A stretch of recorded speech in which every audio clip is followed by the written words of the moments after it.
MI-7970B Height Adjustable Rolling Stand-Up Desk Assembly. Turn the base upside down and attach the casters using the wrench so that the locking casters are on the longer end of the base.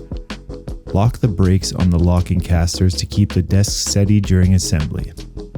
Turn the base upright and insert the column base inserts into the oval-shaped holes. Attach the left and right columns by inserting them into the base in the orientation shown here, securing them from underneath using the provided bolts.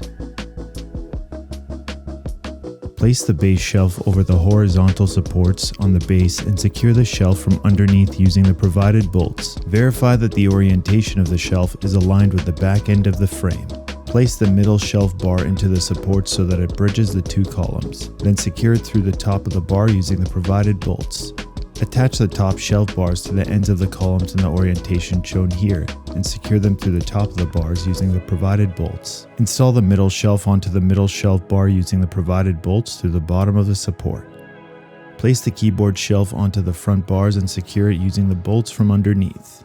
If the base is not level, you can adjust the height of each caster. Remove any loose objects from the desk. Loosen the hand knobs on the back of both columns. Place your foot on the base shelf and lift with two hands, one on each end of the desk. Lift past each click until the desired height is reached, lowering the desk slightly until it stops. Watch the markings on the inside of the columns. When the max level is reached, do not continue raising the desk.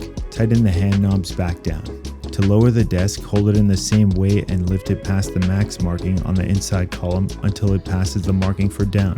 Do not let go of the desk. The internal latch has been released so the desk may fall. Lower the desk slowly until it reaches the lowest level and you hear a click. Tighten the head knobs back down.